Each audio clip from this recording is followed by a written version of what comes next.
Good evening, race fans, and welcome along to round number 7. It's RTO Season 6. That's right, we're here for Suzuka. My name, John Wright, aka Double O Raven. I've been here a vast majority of the season. Joining me this evening, one of the newest and greatest additions to the Raven Comms Empire, and making his RTO debut, it's Mr. Rob G. Barker. Good evening, Rob. Good evening, John, and thanks for having me. Super excited about this one. Oh, it's going to be an absolute cracker. Rob and I are going to take you through all of the action here from round number 7. Races 14 and 15 will soon befall our beautiful eyes. And Rob, as you say, a bit of the level of talent. We've got 3 divisions on track. I bet you absolutely cannot wait to get your teeth into this one. Yeah, this one's going to be an absolute barnstorm. We've got 23, if not more, drivers on track at the minute. 23 on the grid, 3 categories: Pro, Silver and Amazit, I believe. It's going to be amazing to watch. Yeah, it really is. Oh, and I'm still listening to that. And it's been quite the calendar and the format as well, Rob. I've been a big fan of both. Yeah, so round 8 or 8 rounds, we are currently round 7. We have been to Misano, Nürburgring, Laguna Seca, my home circuit, which I absolutely adore, which is Donington. The Hungaroring Zandvoort, we are here tonight at Suzuka in Japan. Monza will be the final round, so 8 rounds in total this evening, John. We've got a split 18-minute qualifying, so it's 9 minutes for the AMs and 9 minutes for the Silver and the Pros, followed by 2 which will be absolutely pedal to the floor. 2 25-minute races, reverse order for race 2. 16 races in total, John. Best 14 scores count.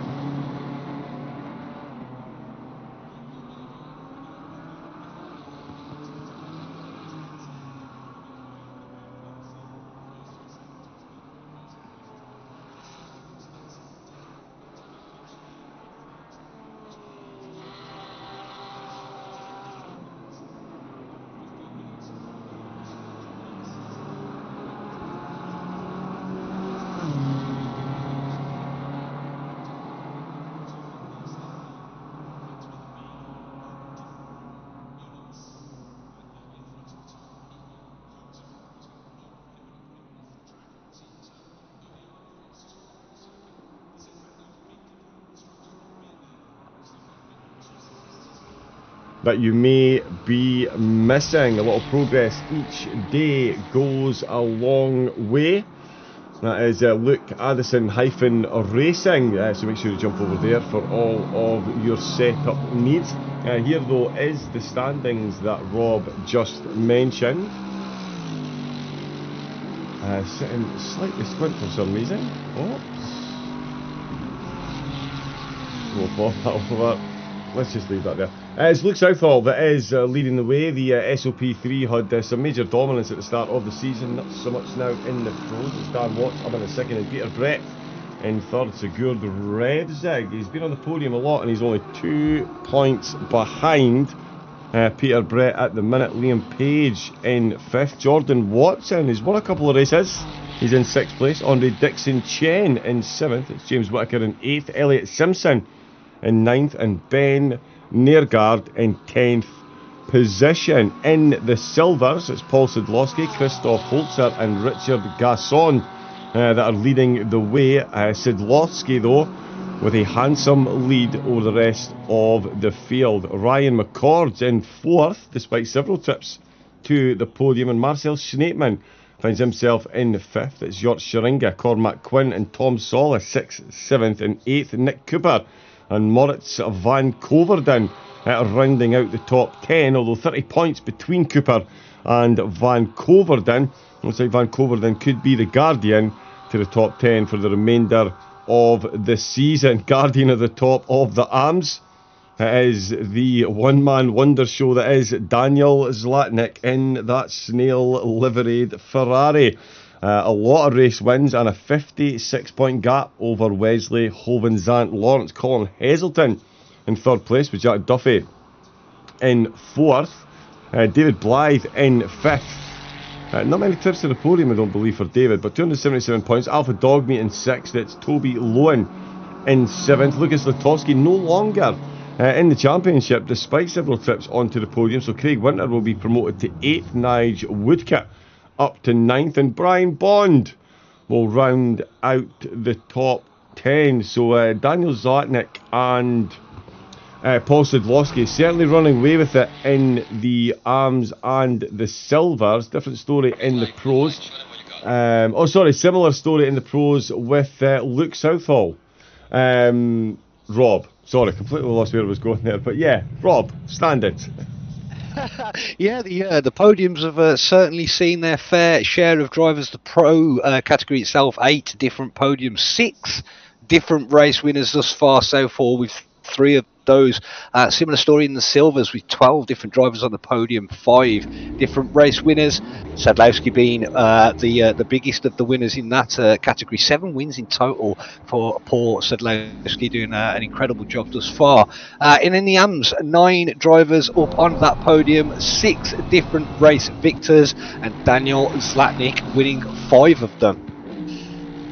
Yeah, he really has been very dominant, and a lot of trips to the podium he's had as well. In fact, to many, going to throw you under the bus here, and we'll quickly get stats. Zlatnik, I think, is it himself and Sadlowski? They have been on the podium more than any other drivers, I am pretty sure. Yeah, it looks like Zlatnik has podiumed every race he's entered by the looks of 1, 2, yeah, so a first, a second, a first, a second, 3 on the bounce at the top step, and then 2 third places in the last 2 rounds for Zlatnik in the AM category. Similar story for Sadlowski, 3rd, 4 race wins on the bounce, P2, and then rounded off the last 3 rounds on the top step. Indeed he did, yeah. And I was also looking at honourable mention as well to Wesley Hovens at Lawrence. A lot of trips on to the podium there. In fact, 9 out of the races. And just to fill the viewers and Robin as well, of course, round 5 of race 1 did not take place. Some server issues. So half points were added out, so those have not been added to the stats that we've just gone over. So the race 5 round 1 has been removed from that count. No one has been awarded a podium. Everyone's been given half points based on the qualifying, but I didn't really think it was any point in throwing that in there, given that no one raced. Of course, anyone that was there. Fun times ahead. Hey Simon, we've got Kawasaki in the chat, we've got SOP Simon in the chat, of course. We've got I'm at Suzuka in spirit, says Richard Gasson. Oh, no barbed wire livery tonight, brutal. Rich, shame you can't race, but get better. Oh yes, definitely, get better soon, thanks mate, all good. Just can't risk it bleeding down my face. I mean, who was that English football player? Terry, what's his name? And I'm looking, yeah, look after yourself, Dreambound, get well soon, Rich, and Rob G in the chat saying hello as well. Great to be here. It's good, it's absolutely phenomenal to have Rob G in. The first co-commentator I actually went and saw out for very good reason. No pressure for tonight then.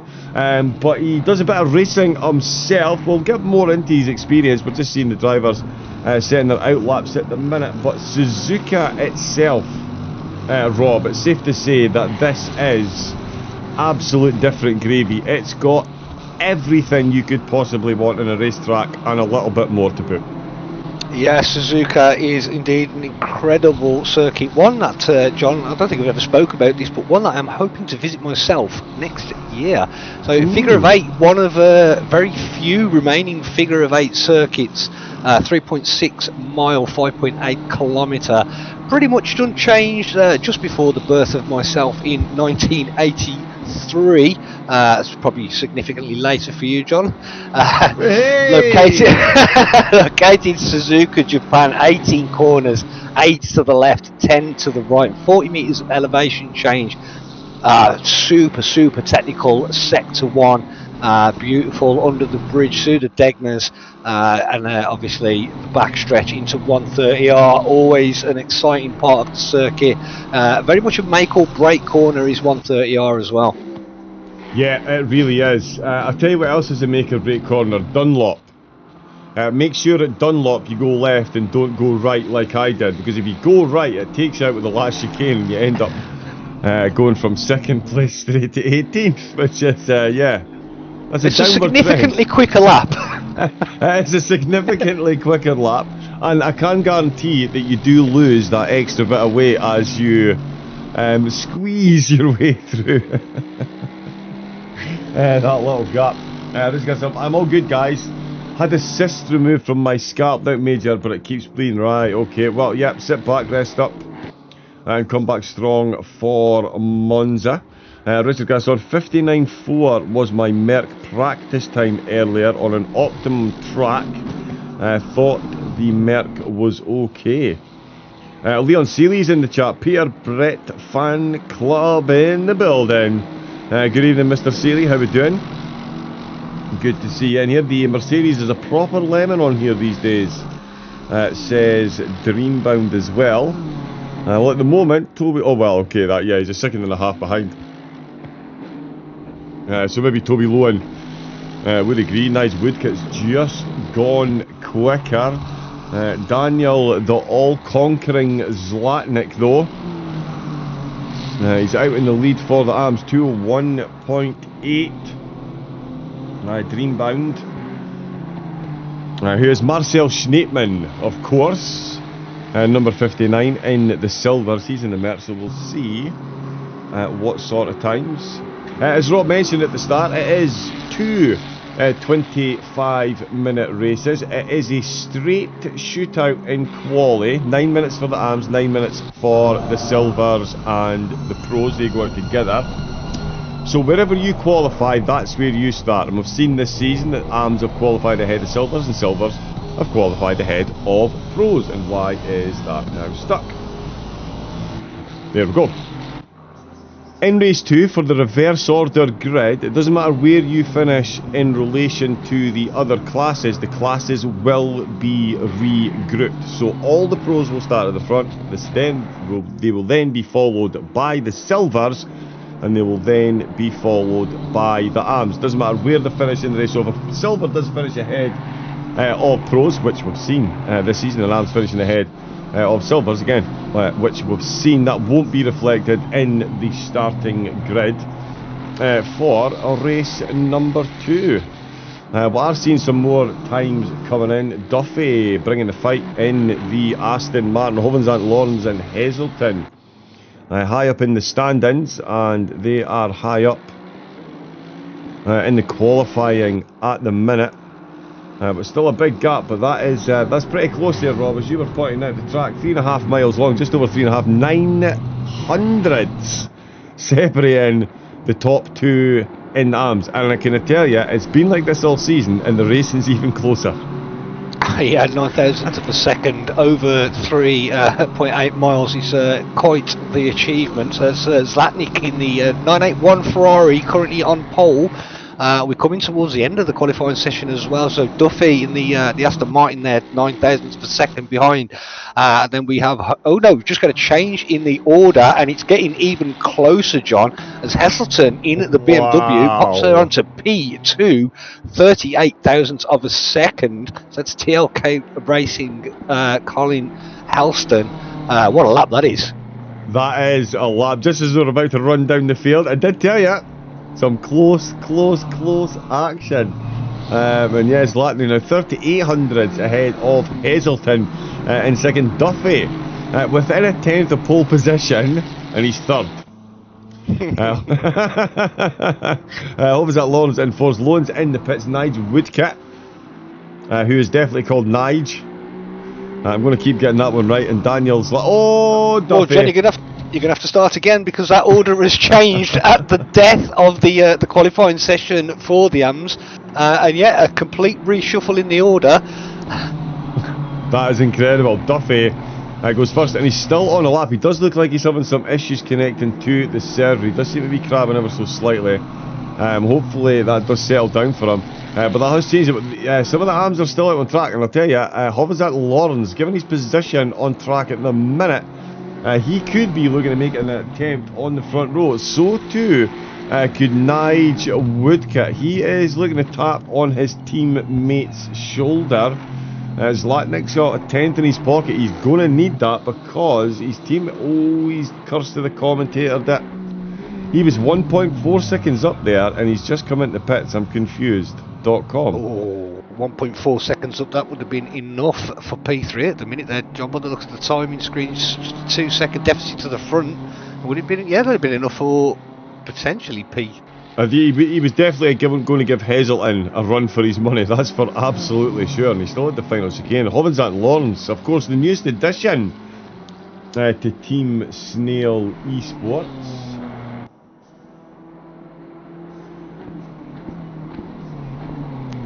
Just noticed it's pretty cool out on track this evening, John. This is 12-degree ambient, 12-degree track temp at the moment. So the track isn't running fast. It's quite cool tonight. Yeah, it is indeed. I was actually having a thought process on this. I think it's unfair that the arms have to go out first and rubber in the track for the pros. I think the pros should go out first and rubber the track in for the arms. Now, let me see. Oh, that does sound a bit muffled. So let me turn that back up. Yeah, let me know how I sound on stream. I just got your message there, Linksy, my apologies.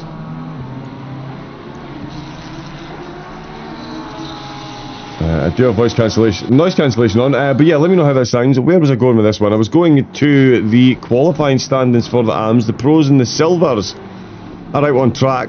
12 degrees, as you say, I suppose, in this occasion, they're not really going to be rubber in the track, and it's not going to be that much warmer because of the arms, but it is Duffy taking pole position. 2 purple sectors as well, with a 10th.5 almost lead over championship leader Zlatnik. Hazelton's in 3rd with Hovizat Lawrence in 4th. Lowen and Woodcut are going to start row 3 for the arms. Winter and Bond in row 4, and Blythe and Dogmeat 9th and 10th, row 5. And again, a good mix over the top 3 different manufacturers at the top in the arms, so good mix there.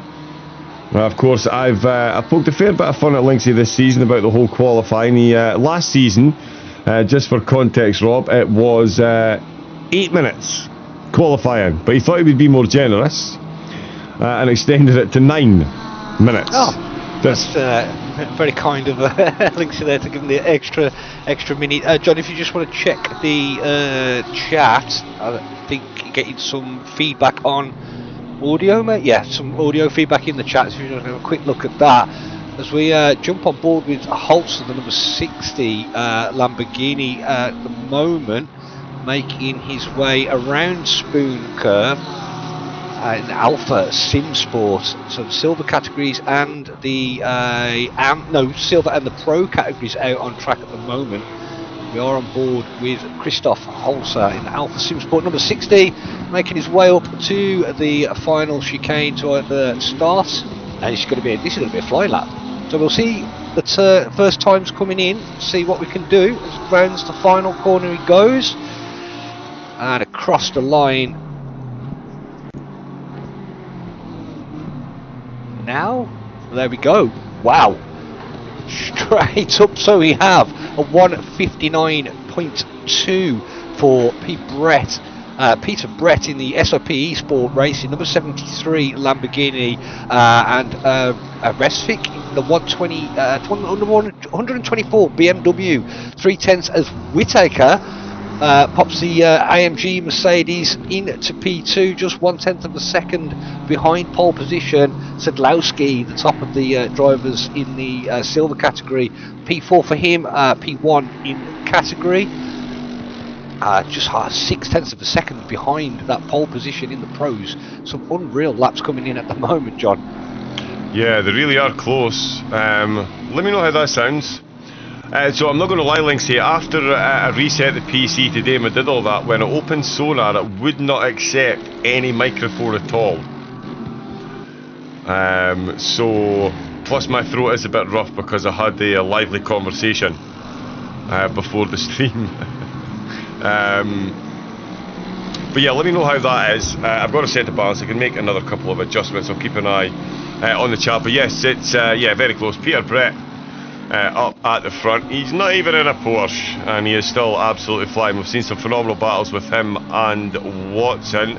Watson not got a time set as yet, much like most of the events. Paul Sudlowski leading the way in the silvers and within 6/10 of the pros at the minute, and 6/10 ahead. Second place, Marcel Schneepman, Mr. Dreambound, bemoaning the Mercedes in the chat.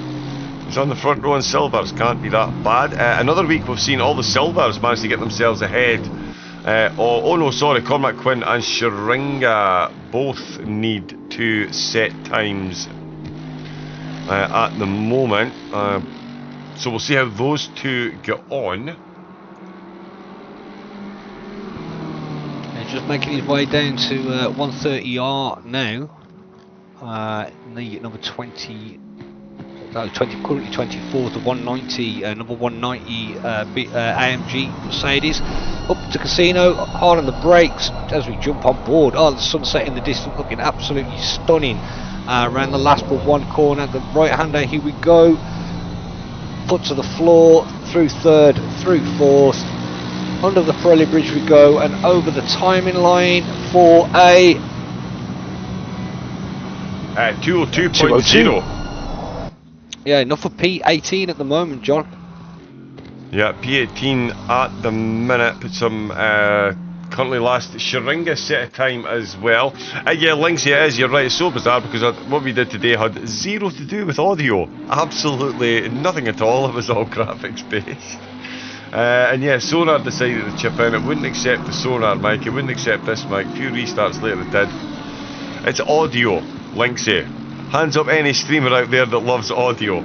It's going to be a while before anyone puts their hand up. Who's putting their hand up for pole position, I hear you ask? It's Jordan Watson, Paul Simsport. 1 minute 58.437. Liam Page has done a 1 minute 58 as well. So has Dan Watts. So has Elliot Simpson. And Sigurd Revzig's done a 1 minute 59.0. He's got enough time to get another lap. He's less than a tenth off the time he's previously set. Now, when I told you it was going to be close in the racing, Rob, 9/10 separating, in fact 1 second separating the top 9 around again a 3.6 mile track, and Peter Brett's just gone quickest by 1700ths. Oh, real stuff. 25 seconds just under remaining in this qualifying session, so we're going to get one more flying lap from each of these drivers jumping on board. Peter Brett currently P1 with a 1:58.4. that is some time indeed, John. SOP Esports Racing livery looking absolutely gorgeous in the evening sun. Working the way round now through to Degner's 1 and 2. Oh, jumping on board, exactly. Oh, but look at the view here. Making your way up to the hairpin to finally get a bit of car in for a bit of a traffic. Traffic shouldn't be an issue at this point. Oh, the onboard footage with the evening sun. Oh, it looks a bit good, doesn't it? does indeed look a bit good. Yeah, coming into Spoon. This one can easily be, you're on doing heavy on the... And just as I say that, oh, really using that exit curve. See just how much lean he's got to deal with there on the exit. All the extra steering, and it has cost him a bit of time. So he's now only about 5 seconds slower than 5 seconds quicker than me, which is still pretty incredible. Lap abandoned. Yeah, that one's out the window. Sudlowski now finds himself 8th overall. Oh, the Porsche Championship leader. in the Porsche, Luke Southall. He's got a couple of 10s here. He could be looking at row 3 if he brings this one home. It is going to be close. Oh, he just gets onto row 4. Just sneaks ahead of Sadlowski in the silvers. Ryan McCord's in the garage. Liam Page is in the awesome looking Ferrari. So let's jump on board. Where is Revsig? Revsig ended up down in 5th place, just behind Dan Watts. Page is still out on track. Nope, he's jumped back to the garage. Oh, and look at that. Whittaker takes purple sector 3 in the Mercedes. No purple sectors for Liam Page, who's just taken pole position by 3 thousandths. Ouch. How close do you want a qualifying session to finish? And if anybody says closer than that, you're not going to get it. No, you really are. That totally flew under my radar there. No wonder he was doing donuts across the line. What a finish that is. We saw Duffy, Zlatnik and Heselton bring that home. In the silvers, the 8 drivers set in time: Sadlowski, McCord, Schneitman, Holzer, Solis, Cooper, Sharinga and Quinn.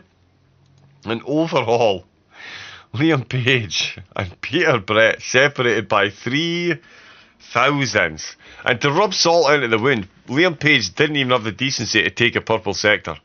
Incredible. Yeah, but there was a wonderful celebratory donut before returning to the pit. Dreambound in chat. That was a close quali. You don't say.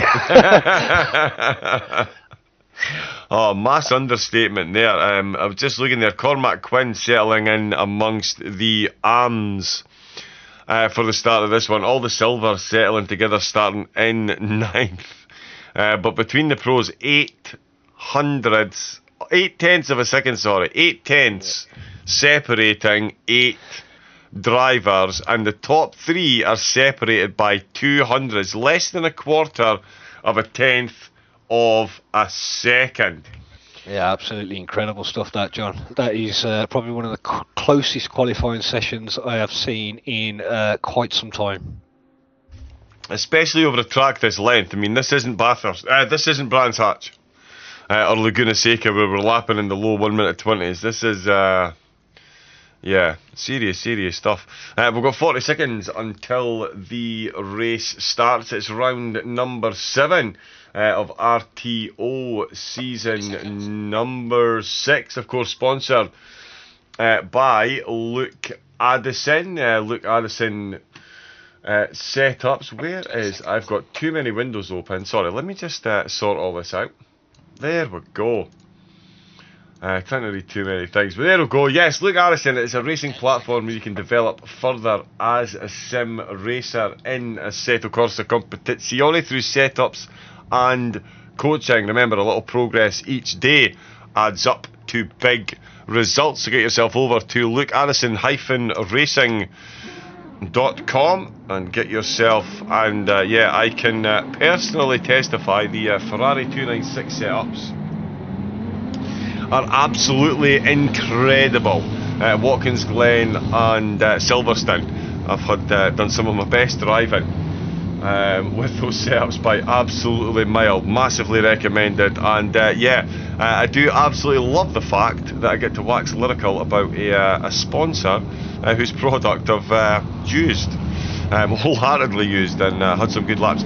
Here we go though. It is going to be a 25-minute sprint around Suzuka. It's going to be SOP leading the way. The Ferrari and the Lambo had a race, while a Lambo and a BMW gave chase. Elliot Simpson's got previous for being on the podium. Can he sneak a race win with all the action? And in the silvers and in the arms, or certainly in the arms, sorry, the championship leader off the front row. Oh, sorry, just on the front row, but off pole position. Here we go then. It is a short start. There's the green lights. It's foot down, it's flat out, and it's into one of the scariest turn ones in motorsport. The double apex beauty that is turn 1. You can see both SOP cars absolutely flying in. Oh, and it is Peter Brett that had to lift big time there. He's moved right onto the inside to go full defensive. As you can see, Dan Watts now fending off the aforementioned Elliot Simpson. Tom Saul is going side by side early doors, and that's Christoph Holzer getting involved in a bit of a battle as well. In the background, that is one of the team's snail cars that has come across. That's nice Woodcut. It's a terrible start. He is tumbling down the order. Daniel Zlatnik has taken the lead in the ARMS Championship leaders doing championship things. Liam Page is comfortably leading the way. Peter Brett had a bit of a wobble into turn number 1. He did survive, and the Lambo is still going now, followed by another Lambo. Watson Revsig is ahead of his teammate Watts, so we've missed an overtake there. Watts now behind his teammate Revsig. Of course, the two of them only separated by 3 points after an entire season at SOP, and it was Watts that was ahead. Revsig will be looking to right that one, I'm sure. Simpson and Southall. Southall now ahead of Whitaker. Whitaker holder one of the purple sectors. In the silvers it is Sidlowski, Schneepman and Holzer. The top 3 at the minute. Tom Salson, 4th, Sharinga in 5th. Then it is Daniel Zlatnik, the Team Snail esports driver. He's got himself up into the lead. We do have a driver falling down the order then. Nick Cooper for Velocity Esports. I'm not going to jump back on a replay of that because we've got first lap action on the go. Brian Bond right in the slipstream is ahead into 130R. You can see the Ferrari just popping his nose out, just letting the BMW know that he's going to have a look should the occasion arise. Into the Casio Triangle for the first time of asking, incredibly close right through the field. Bond putting 2 wheels bravely on the grass there. Certainly wouldn't be my approach to that corner. Can confirm the gravel won't cool your tyres and will massively increase your braking distance. Liam Page is already into turn number 1 with the lead over Brett and Watson, still following closely in behind. They've now got a bit of a gap to Revsig. He's got a bit of a space to Dan Watts. Bit of a cork in the bottle is Watts at the minute. Sidlowski is still leading the way there, and Cormac Quinn in the silvers is looking to make his way past. Oh, and Ryan McCord has now ended up down at the back of the field as well, as nice Woodcat is looking to get back up the field past Blythe. Alpha Dogmeat, I think, is ahead of them as well. As far as opening laps go, Rob, that is a phenomenal one from all the drivers. And Liam Page especially fended off the advances of his teammates, of his teammate Peter Brett, and he's got himself a decent opening lap there.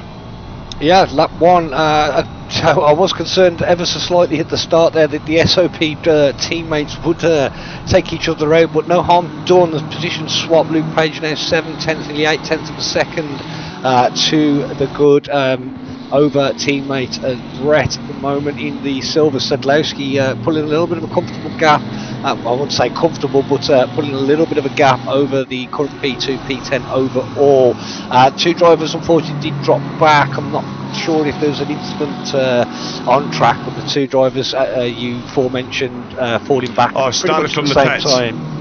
They started from the pits. They started from the pits, that's where it was, yep. So they both started from the pits, so that's confirmation, yep, just coming through in the chat. Yeah, we've got that many windows open. I'm trying to read Discord chat as well for the audio, but yeah, it's been an incredible first lap. Liam Page doing exactly what he needs to do. Peter Brett doing what he needs to do as well. He went for it in turn number 1, however, a bit of a wobble. He's kept himself within half a second of the race leader. Watson still in 3rd, incredibly close still.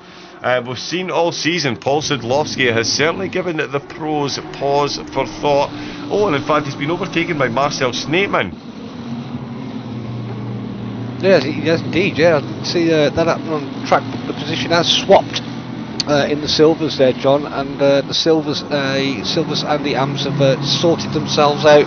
They're a bit of a poor quali for the driver, but making his way into the pack for the silvers. So very, very close on the moment as they work their way round the 130R for lap number 2. Yeah, they do. Yeah, just got as well. Yeah, Luke Southall got a bit of a flash up on the incidents there. It was the Casio Triangle really ragged all in that Porsche. The Porsche Of course, prior to 1.9, and certainly the previous version of the Porsche, massively outgunned in a straight line.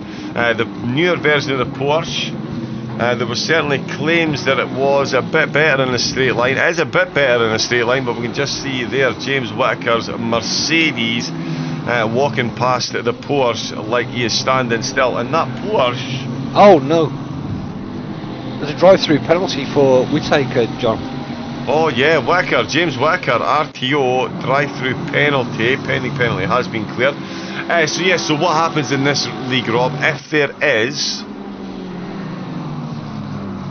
so depending on the violation, race control may look at it. If it's a track cut and it's not too egregious, say it's happened because they're taking avoiding action, or what they'll do is they'll remove the drive-through, because it's only a 25-minute race. It keeps everyone competitive. There'll be a time penalty added, and then they will retrospectively look at the race afterwards to see and say, oh well, maybe it was overly egregious, we'll give you a few more seconds. So it keeps everyone in the race. But yeah, Whittaker picking up a penalty. That will be Mr. Joe Boyle that looks after all that. And for anyone that is watching, again, another little detail I forgot to go over. Lap 1, of course, is stewarded. Lap 1 and 2. Lap 1 is stewarded. Any penalties are handed out during the race. And the rest of the race is post-race stewarded. So yeah, but Whittaker, so that will either be a lap 1 infringement or a penalty from the previous race. We've got yellow flags up at Casio, the number 57. A couple of drivers off. And the number 128 car of McCord as well. Oh, big damage there on that front end of that BMW. Yep, we've just missed that incident there. That is David Blythe in the BMW. That's also at Spoon, so maybe a couple of incidents that we've missed there. The BMW with big contact on the front of that vehicle up at Spoon, but there was a couple of cars off track at the Casio chicane as well, John. I think they have both returned to the pits. Right, okay, yeah, we do have 4 cars in the pits: Blythe, Cooper, Winter and Quinn. So yeah, 4 cars retiring to the pits, or in the pits at the early stages. We'll see if they come back out. No such problems for the overall and pro race leaders, Paige and Brett. Still leading the way, with Jordan Watson closely following. Sigurd Revsig doing his best to keep up with the drivers ahead, and in fact Elliot Simpson has got past his teammate Dan Watts, who is now in 6th position. So another one we've missed while we're watching the replays. James Whittaker with that 5-second penalty. We did see him pick that up. Christoph Holzer in the Lambo gets a good exit from the Casio triangle, and he's going to need it because Paul Sadlowski has got a phenomenal exit from the last corner, and he's putting his teammate Marcel Schneemann under some pretty serious pressure, although that is not how you handle the slipstream and extra pace into turn number 1. He's run himself a little slightly bit deep there. Raven.exe not responding. Factory reset recommended.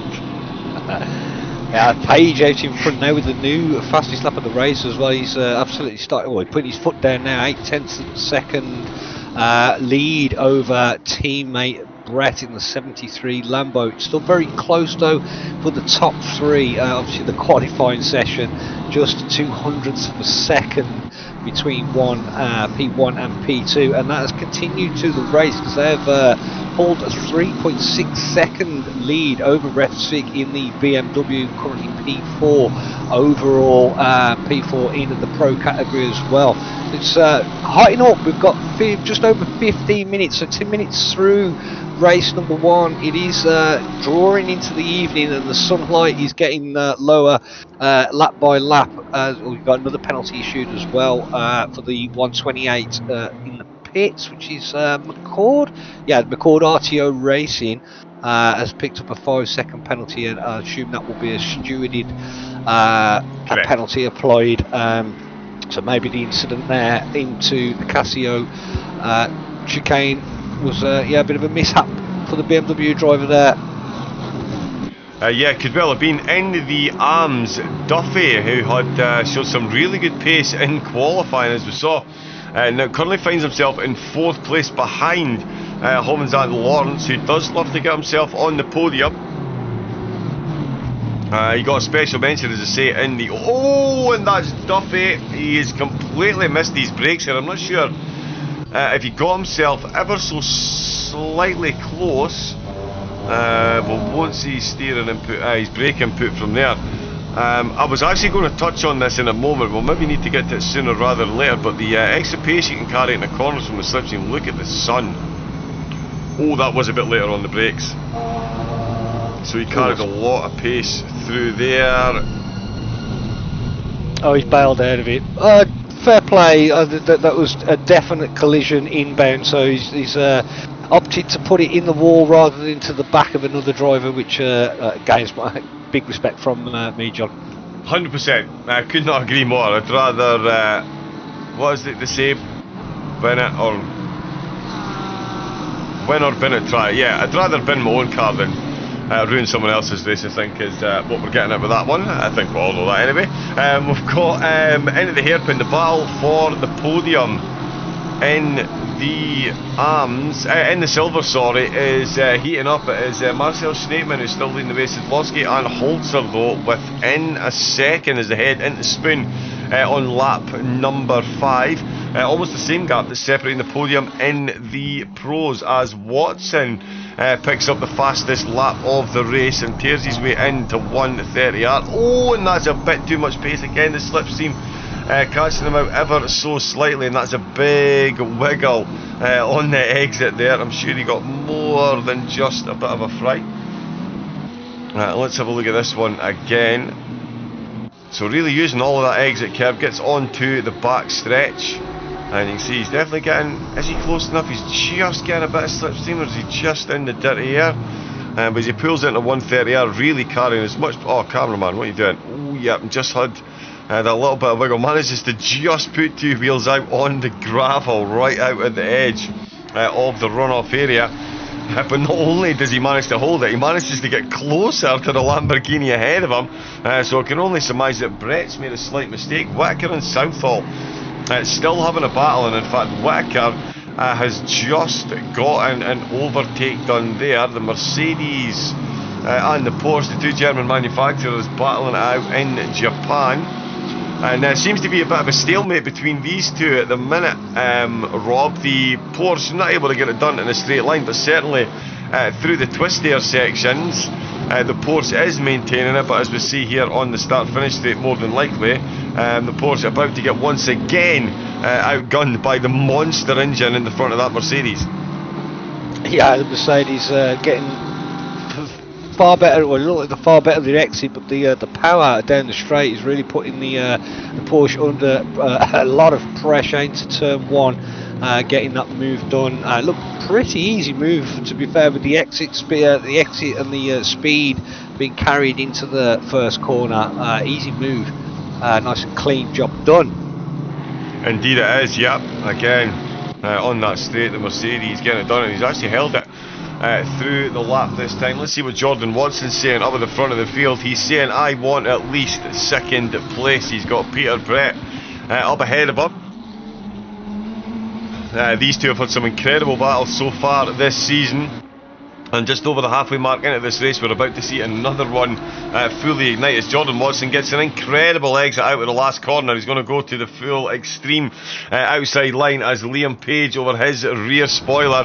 Oh, they are a thing of beauty in the distance as far as he's concerned. And there is Brett, just manages to hold that inside line. Watson having a think about, tried to get that outside line, couldn't quite make it stick. Let's have another look at that one.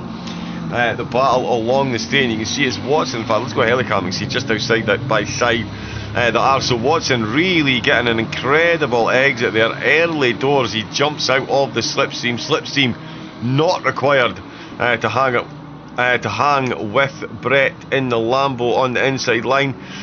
Oh, just a slight bit of a touch here on the way in. Both cars surviving. Thank you 1.9 physics update. Watson free to resume his battle. Southall and Whittaker within 2/10 of a second. Christoph Holzer within 2/10 of a second of Sedlowski, and that is now costing them both time to Marcel Schneemann, the Dreambound, of course, as he is on the YouTube chat, out on track and into the hairpin. The battling duo behind him. He will be loving the sight that he is seeing back there. Crystal Foltzer in the Lambo, and they've got 3.5 seconds back to Solus. They don't want to spend too much time battling, though. Solus will get himself involved in this one sooner rather than later if he can. Jordan Watson's ahead. Jordan Watson is ahead of Peter Brett. He's got an absolute worldly of an exit out of Spoon, and he's got himself ahead. We're going to go back and watch this one again. They're going to be nose to tail through 130R. Talk about being able to handle the slipstream and the exit pace. Is Peter Brett going to get a move into the final chicane?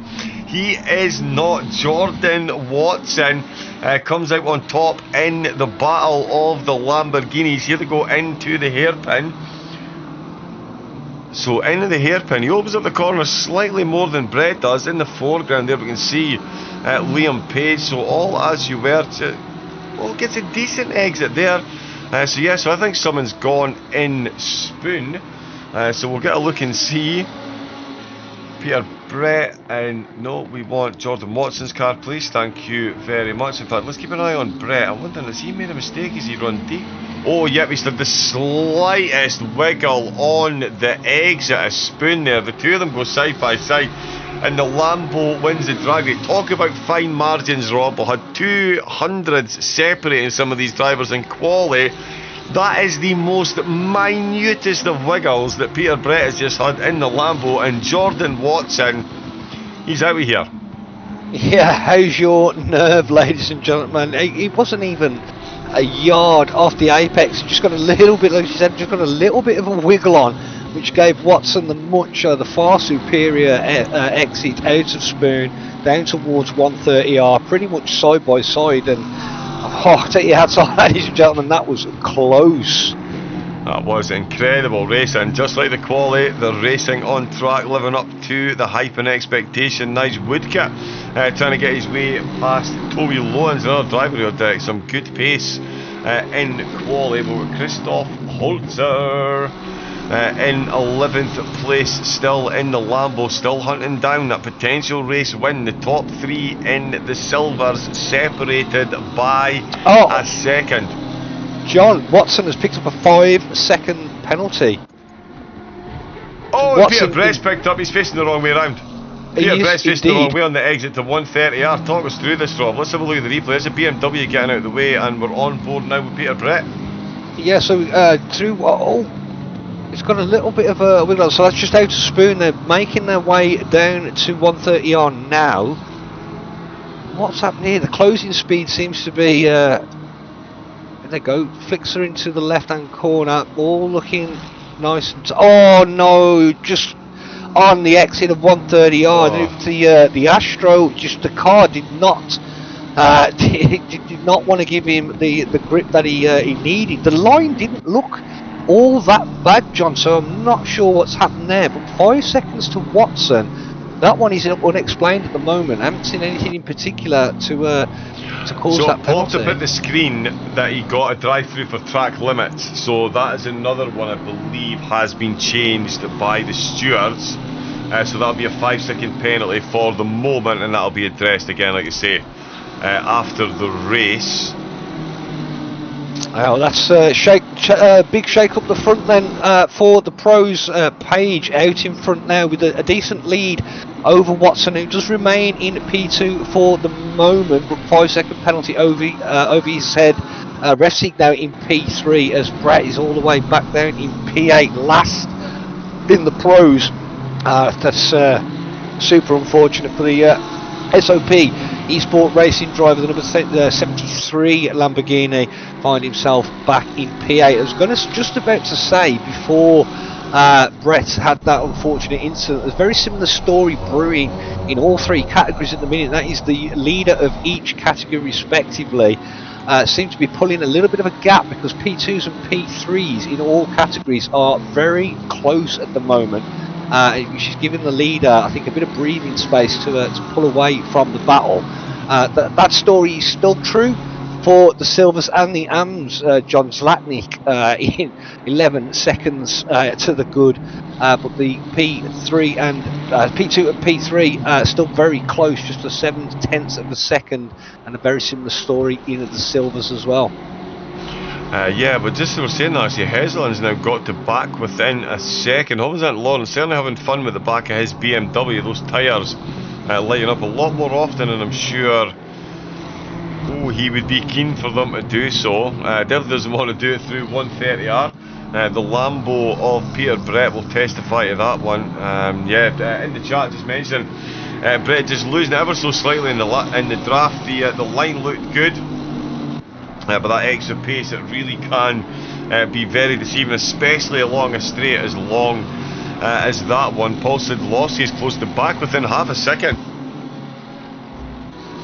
So looking to really make it a fight for the race win in the silvers with 4 minutes left to go. Liam Page ensuring it's going to be another SOP win here. This will be his 3rd or 4th win of the season. Might actually only be his 2nd. I'll have a quick double check of that during the break. Watson in 2nd, and Revzig, of course, rounding out the podium in 3rd. He's got 1.2 seconds back to Elliot Simpson, who's no stranger to the podium in this series. So we'll see if he can make any advances on the situation. Look, Southall in 7th, Peter Brett close behind in 8th. He now finds himself at the back of the battle of... Oh, and there goes Peter Brett, full Fast and the Furious here. He's managed to hold on to that. Could not have been more fortunate. That was his teammate behind him there. But championship leader Luke Southall. We're going to have to go into Forbidden Chase Cam for this one, just to watch the lateral movement on the Porsche. And I'm even going to be quiet so we can listen to the action on the accelerator as he saves this one.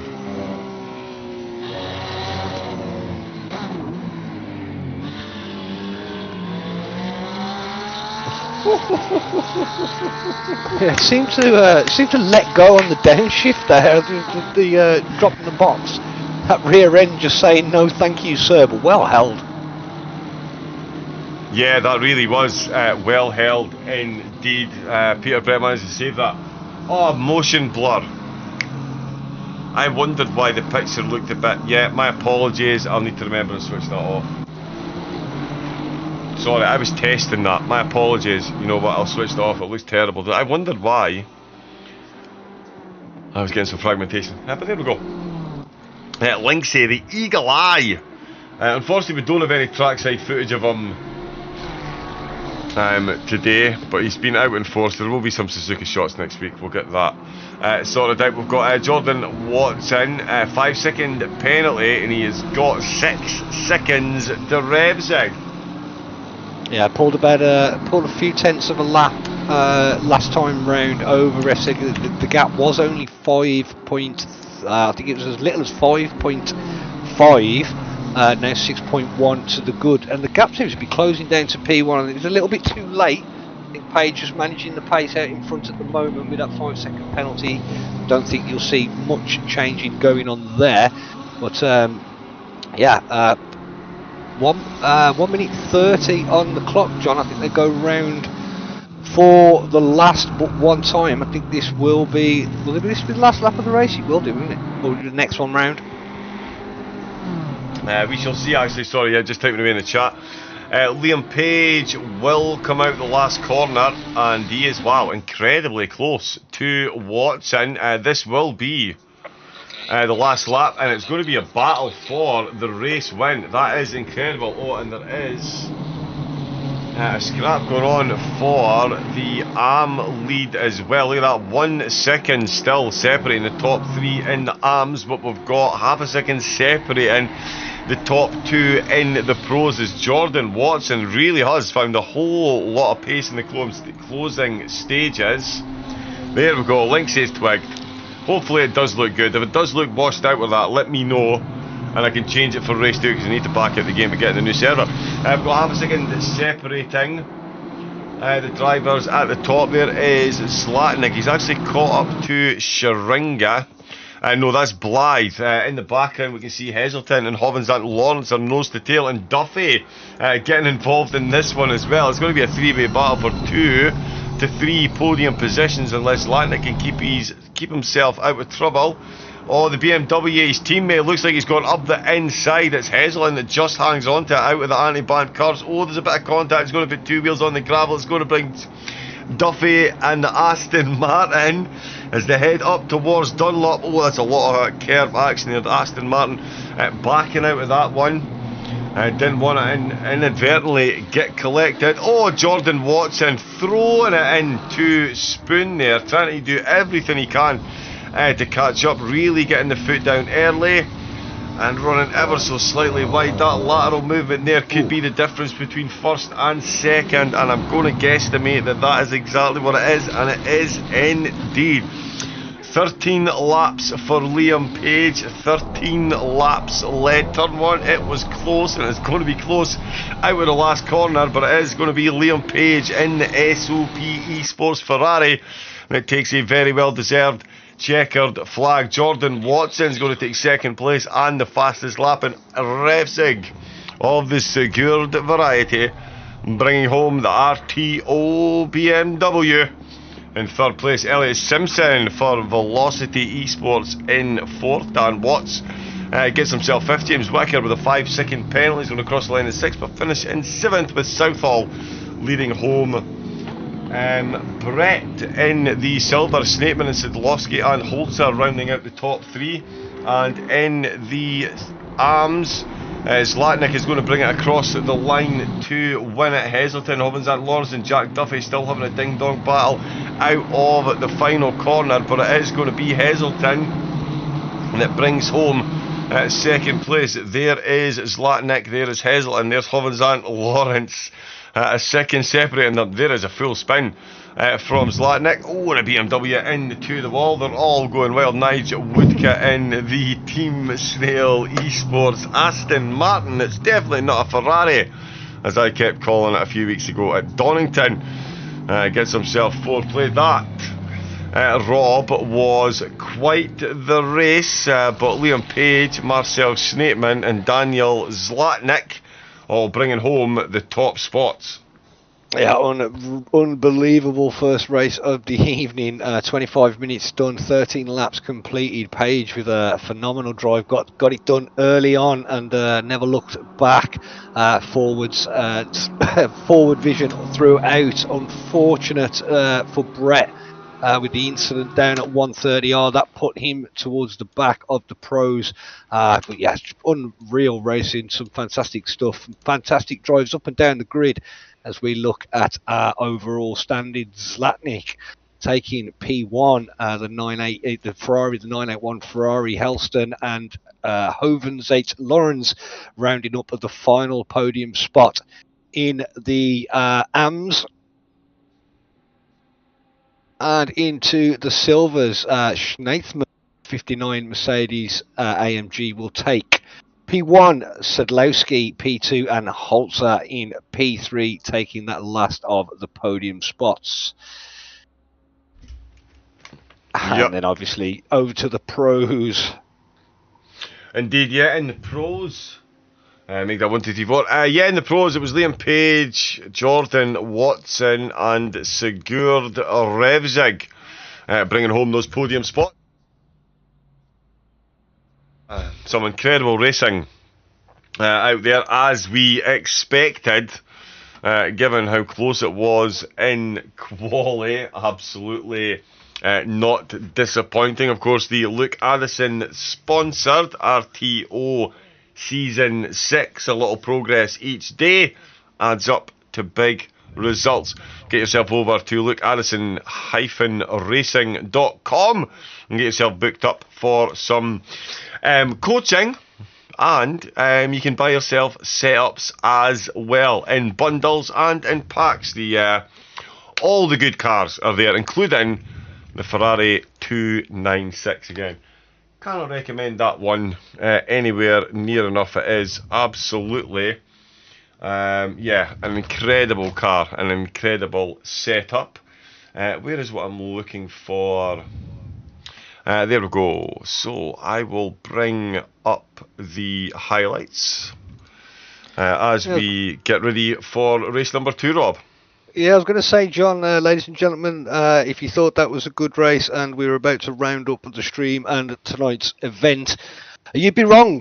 Get back in, strap yourselves in, because race 2 is just around the corner. Reverse grid for this one, John? Indeed it is. Indeed it is. So it will be a reverse of the finishing results from race 1, but the cars will be regrouped. So it will be the pros, then the silvers, and then the AMs. So almost the way it started in race 1, apart from a couple of drivers starting from the pits. Now, let me just change a couple of things before I bring it on. But yeah, another 25-minute sprint race. And that will be 14 races completed. Well, 13 races completed and one incident at Laguna Seca that we really don't talk about because it brings back PTSD. An hour and 11 minutes between qualifying and the race starting. All the joys of the technology being endured for that one. But yeah, effectively it will be 14 races in the bag once we are done with the race this evening. There's still plenty of action to come, as Rob said. Just bring up the highlights. It's been a bit temperamental. There we go. Right, now that should actually work a bit better. So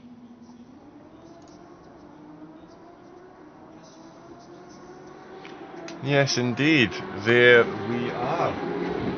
Tactical spin from Peter, says Leon. Well, of course, with the reverse order grid, it does mean that he will be starting at the front for race number 2. So you never know. Again, that looks slightly different. So replays run different than the live server. Who knew? Yeah, but yeah, so race number 2, we'll get the grids back in place. Peter Brett in the chat saying, well, maybe, who knows? Haha. Not even poll now, someone had a 5-second penalty. So there you go, you might have been going full tactical espionage there, but Peter Brett has been gazumped by a 5-second penalty belonging to, I believe, James Whittaker. Who we can see in the highlights at the moment. It has been an absolutely incredible calendar that we've had so far. Misano, Nürburgring, Laguna Seca, Donington, Hungaroring and Zandvoort last time out. We're here at Suzuka. We've got Monza the next time out. And yeah, while we're watching over the highlights, let's get Rob involved in a conversation. I like to bang this drum a lot. We've got Monza next, Rob. It gets a lot of stick as being a very difficult turn number 1. I'm going to say that Suzuka is right up there. If potentially, I do think it's a bit more difficult, given that it is a double apex where you really do need to carry speed, and if you're off the driving line, you're in trouble. Yeah, what's your thoughts? Very easy to get swamped up at turn 1 Suzuka. Which different to Monza. There's pretty much one line through Monza that you want to be sticking to. As far as I know, I'm not a versed ACC player. I'm still pretty new to the game, learning the ropes. But yeah, the curbs at Monza, you don't tend to be wanting to go over those at any rate of knots, otherwise you will be Mission Mars. But yeah, as she quite rightly says, turn 1 into Suzuka, it's a very difficult one. You kind of miss the curbing of the apex into turn 1, get the car settled up into turn 2. The exit is even more important. And if you're side by side, somebody is going to have to compromise somewhere, which in lap 1 is going to bring a lot of drivers into the mix as well. So it's a very, very tricky start to a race. Yeah, it really is. We saw the 2 SOP drivers make it look very easy. Brett going side by side with eventual race win. into turn 1. I think the most interesting result though has got to be that of championship leader Luke Southall. His teammate Brett is in the chat. Did have that bit of a spin, which saw him fall down the order and finish behind Luke Southall in the Porsche. Championship leader finishing 7th there. He does have a big lead. But given what we've seen here, I think, what do we reckon, Rob? I mean, if the Porsche is getting outgunned for pace at Suzuka, then I don't think you need to be too much of a mathematician to be guesstimating that at Monza, a lot of straight line speed required. Could be a bit of an uphill task for Southall hanging on to this championship lead. He's got an impressive gap at the minute of 80 points, but yeah, it's going to be a tough one. Yeah, the majority of Monza, of course, being flat out. Unlike this one, there's a lot of sort of high to medium high speed corners. There's a lot of feathering of the throttle through sector 1, and obviously after the Casio triangle, it's flat out all the way down to turn 1. But Monza is pretty much flat out chicane, flat out chicane, flat out tight corner. Yeah, it definitely is. Yeah, the track very, very level. It does make it a fair bit easier. Again, the whole, as I was saying about turn 1, Monza turn 1, it is a cut back chicane, but it is at least perfectly flat. The total elevation at Monza, I think, is something like half a foot in total, and most of that's reaching up to pick up a latte from the coffee vendor. Some beautiful action that we're seeing from mid-race, the battle between Brett and Watson. Nice and predominant, the two Lamborghinis battling away. So unfortunate for Brett to find himself down the order up until last week. So he was third in the championship until the start of last week, where he started outside the top 3. Some good results last week, see him back in the top 3 in the stand-ins. Bit of a spin in this one. Oh, it's going to be interesting. His only saving grace really is that Dan Watts, who is ahead of him in the stand-ins, did finish outside the top 3 as well.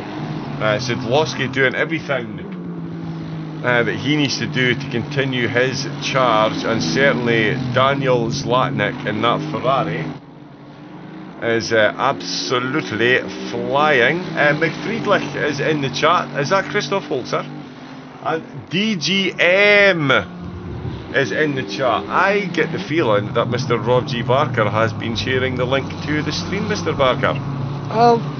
Not at all. I think Dan Dan himself must have just thought, I fancy some awesome racing, and might have just stumbled across the chat himself there. Boom, that's what it was. Good evening, Dan, how are we doing? Welcome in. Rob G. Barker actually joining me this evening. He is part of Raven Comms. Twitter page is now launched. He is a streamer in his own right as well. He does a fair bit of Gran Turismo 7. He's got his own Gran Turismo 7 League on his own channel, Rob G. Barker on Twitch. And we're slowly converting him to ACC, fingers crossed. What do we think, Rob? I do know not slow. It's definitely not slow. It's yeah, I think it's going to be a very rapid change at some point. It's just a. I tell you what did it, John. I did recently visit Mr. DGM Sport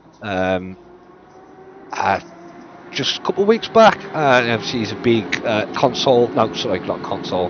PC sim racer himself, rally, and a real life rally driver and rally. What do they call it? Co-driver. And I got to spend some time in his rig with VR, and it completely changed my outlook on sim racing. I had never experienced anything like it in my life. Absolutely phenomenal. So yeah, ACC is going to be coming quicker than I expected it to. Excellent. Well, of course, make sure you jump into Lynx's Discord. He has got a link there. You can use it to get on to Luke Addison's website and get yourself some setups for the car. Dan in the chat. How goes it, Raven, sir? It goes even better when someone calls me sir. Although respect for your elders, I understand that entirely. So thank you, Dan. But yeah, it's going great, mate. It's the RTO season number 6. we have had, there is the man himself, Mr. Linksay, the BDI. I do love gratuitously showing that picture. There is videos to come next week. Hopefully the chat bot is still working as well. But yeah, going great, mate. It's round number 7. I am just quickly logging back into the game for race number 2. I'll get Rob. I almost called you Sean there. Too much Raven comms, not enough brain cells. We'll get Rob a screen share once again. What was that still? What was that still? Yeah, that's It's that little RTO meme. So what happened was, Sigurd Revzig is an absolute legend. And he saw fit to grace us. So what he did was, he got Linksay, and he parked him. And he put his eyes, there we go. So there's Linksay in the Mercedes. And none of the videos I've uploaded. So what I did was just, I've been popping his car at various locations around the tracks. And this is Linksay on stewarding duty. The beady eyebrow. And yeah, I know we've had lots of people show their interest. I do know that the creators of Star Trek have been in touch. They're looking for a replacement for Mr. Spock, and after seeing that eyebrow raise, who could blame them for getting in touch with Linksay? So if he does disappear for a few months, it's probably because he's off filming the latest outing for the Star Trek franchise. No, he's not. Don't big him up. Sigurd Revzig, legend. Absolute legend. And oh, there we go. There's Linksay's chat. That's his Twitch page as well, which I did forget to mention. My apologies. I'm just trying to multitask my way back into the server. Right, hopefully this all runs beautifully now. The server will be open. Hey, live long and prosper. Boom, you see? He's an absolute natural. Is there no end to the man's talents? Runs the races, runs the academy, and I can tell you, Rob, and in fact, I'm sure Rob will testify that I already have, but I'm sure I mentioned it yet, and you're going to be over there. Linksay himself, phenomenal instructor, Rob, so I'd imagine you'll be making your way over to his channel when you're looking to make the leap. Yeah, indeed. Already paid a visit. Excellent, excellent. Love to hear it. Yeah. Managed to catch a bit of a stream the other night, and yeah, brilliant.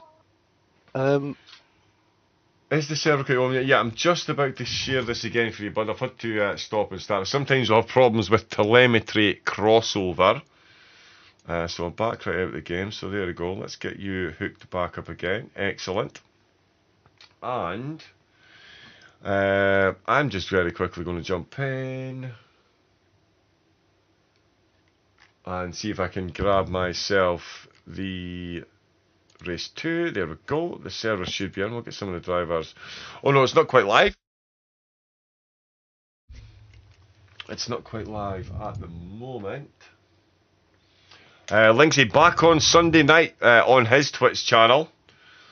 So again, make sure you go over there, and please do the free subscribe on YouTube. Jump on board, and yeah, give some love. Again, Sigurd Revzig, the living legend, made the RTO intro video, and that's getting some phenomenal numbers at the minute on YouTube. So yeah, jump over there, give it a like. It's great to see people putting work like this out there, and you can see that's yeah. It's a nice video, and those liveries, I'm sure you'll agree, Sean, as far as team liveries go, those RTO ones, the white with a different colour trim for each driver, and of course the SOP liveries, they all look very, very, very good. They do look amazing, but I'll have to ask Sean for his opinion, because I'm Rob. Oh my goodness. It's the first time in the commentary box for RTO, We'll let that one slide, John. Oh my goodness. I'm not even sure how it came to pass. It's because I almost got it wrong once, and now I'm just going to constantly call you Sean for the rest of the evening. But yeah, no, the liveries, they do look pretty awesome. Let me server up from RTO Esports in chat, so we will get back into the server. Well, John will. I'll just sit here quietly and yeah, race number 2, 25-minute reverse grid for race number 2. Do we get much of a practice session, or is it pretty much away we go, kind of? As soon as we've got 26 drivers in, the session will roll forward and we will charge on with race number 2. So yeah, so there is 25 at the minute. So what I'm going to do, apologies for the slight stutter in the stream. I am putting a fairly monster load. Don't worry, like say, that stream stuttering is to be expected given what I'm doing in the background. But yeah, it will be fine for the race as soon as I can get the game. As soon as we get the race running, it will be fine. So I will bring up that for the moment. As I've mentioned, Misano, Nürburgring, Laguna Seca, Donington, Hungaroring, Zandvoort, all in the rear view mirror, plus Suzuka. Race number 1 run and done. There is only 3 outings left for the drivers to bring home those all-important championship points. Monza is the next race up, another 25 minutes around Suzuka. Oh, I'm looking forward to this one. Given what we've seen in round number 2, I mean, I said it at the start of the stream, you couldn't agree with me more wholeheartedly, Rob. As far as 3.6 miles of racing tarmac goes, arguably Suzuka easily one of the top 3 tracks on the planet, bar none. Yeah, absolutely phenomenal circuit. It always brings good racing, and yeah, blown away by the qualifying session earlier on. Just those in chat that have joined recently, the qualifying session went as follows. P1, sorry, I should say P2 was just 7 thousandths of a second or something absolutely insane, with only 2 hundredths of a second between P1 and 3, and the race did not disappoint either. Super close battles in all 3 categories. We've got the pros, the silvers and the AMs all on track at the same time. Yeah, unreal racing, brilliant to watch, brilliant to commentate. When the racing is that good, it doesn't half make the commentary that little bit easier. It really does, it really does. Especially when you're trying to keep track of 3 divisions at once. As you can see, some of the cars out on track. Well, for a bit of a change in the picture, hopefully you guys can still see the timing tower. That seems to have gone see-through and the white fog has lifted. I love technology, but hopefully it does look pretty. We've got almost got everyone in. Oh yeah, we've got 26 in, so yeah, the server will roll forward. It is the short formation lap. There we go. So let me very quickly, because this is going to make this go weird again. Technology, technology, technology. Reverse order grid, Rob, could not be more fun. And again, just reiterating how close it was in qualifying and race 1. This is going to be ridiculous fun for the viewers. A few of the drivers might be sweating a bit at this point. Yeah, this one's going to be, if it's anything like the first race, it's going to be a battle. There's going to be some drivers that are wanting to push through the order. I know we've got some particularly some very, very fast drivers up and down the grid. But yeah, down into turn 1, John, is going to be something to keep a close eye on. And we've got, so out in front is Whittaker, Brett with the, should have been a P2 respectfully. pretty much secured P2 in race 1, but turning it round on the exit of 130R and the penalty being applied, that should have been P1 in the reverse grid, but we'll have to settle for P2 as they go probably just a few seconds, about 40 odd seconds away before the start of the race. Southall will take P3 and Watts. So we've got Watts in P4, Simpson P5. Apologies for names. There are some new names for me. I will get used to them as we get through the race. Resvik in P6, Watson P7, Page P8, race winner last time out for the pros. Quinn will be P9, Cooper P10 or P2 respectfully in the category. And then I'm struggling to see those names, John. I don't know. Yeah, my apologies, mate. Let me relieve you of that duty. Sorry, I was trying to make that brighter. I'll need to get that fixed. It's Ryan McCord who's going to start in third for the Silvers, followed by Yorkshire Ringer Tom Solis. In fifth then is Holzer, Sidlowski and Snapeman, the round 1 podium sitters. Craig Winter's going to lead the way with David Blythe and Alfred Dogby, Brian Bond not far behind. Race 1 winner, Daniel Zlatnik, and he has changed livery. So is Colin Heseltine. Go on Team Snail. I love the fact that they use different liveries for each race. Just absolute class right through the team, and they are stunning liveries as well. Gratuitous amounts of camera time for the Snail. Look at that thing, stunning livery, so it is. But here we go.